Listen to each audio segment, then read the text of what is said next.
Hello, I'm Jody Wolf. You're watching Expoz. It is June 25, 2017, 11 p.m. Birmingham.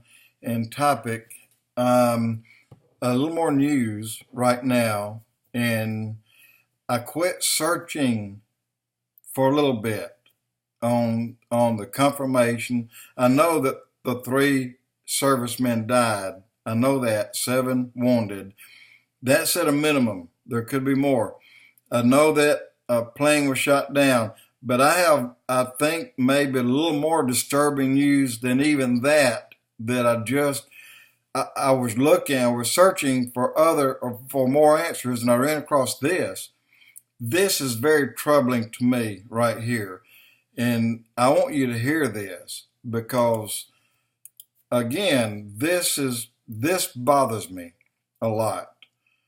Something I said to you the other day, I said, are we near World War III? And I said, no, we're not. Well, that may be changing. I want you to hear something, and then I want to comment on it. So here we go. I'm Stephen Benoon. You're watching Israeli News Live. Very troubling news coming out of Syria. Definitely a flashpoint of sorts. The Guardian is reporting that the U.S. has shot down a second Iranian-made drone over the skies of Syria in the last 12 days. Again, the U.S. claiming that the drone was armed, and of course, of all places, it was headed towards the base of Al-Tanf. The article goes on to say here, U.S. forces in southern Syria have shot down an Iranian-made armed drone in the second such incident in 12 days, and a further sign that Washington and Tehran's agendas are colliding along the Syrian-Iraqi desert frontier. A U.S. fighter opened fire on the drone in the early afternoon because it was approaching a U.S. outpost at Al-Tanf, a strategic point near the Syrian-Iraqi-Jordanian borders, according to the U.S.-led coalition fighting the Islamic State Operation Inherent Resolve. We've already been reporting here to you guys here on Israeli News Live. In fact, before it ever even went to mainstream media, we were already showing you that the U.S.-led coalition was building up forces in Jordan on the Jordanian-Syrian border. In fact, Al-Tanf, we even broke that to you before it ever went to mainstream media, showing to you all the troops, the movements of armaments, etc. Even now, we've seen the German military promising to have their aircraft in there by mid-July.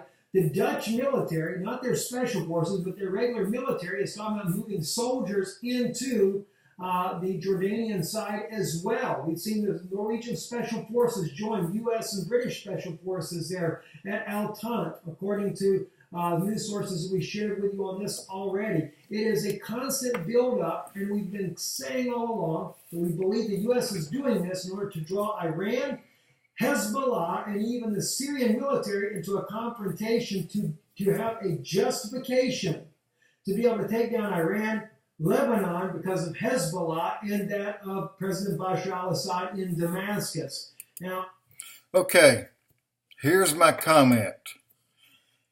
You heard it. You have the Dutch bringing military in. You have Iran has entered into this war, and that's a second drone carrying an armed payload.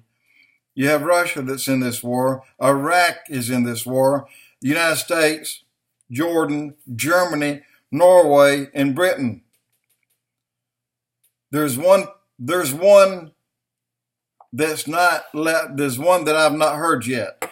If I hear this country has entered this war, then I'm going to start warning you.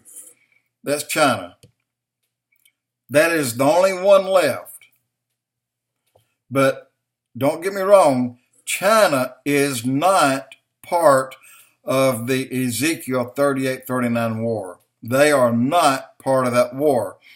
China can be in the area when these countries attack Israel in Ezekiel 38-39. China is in the final war, the World War III war. Now, the Ezekiel 38-39 war will come prior to World War III. World War III won't happen for several years after that, up to maybe 5 or even 6, maybe 7.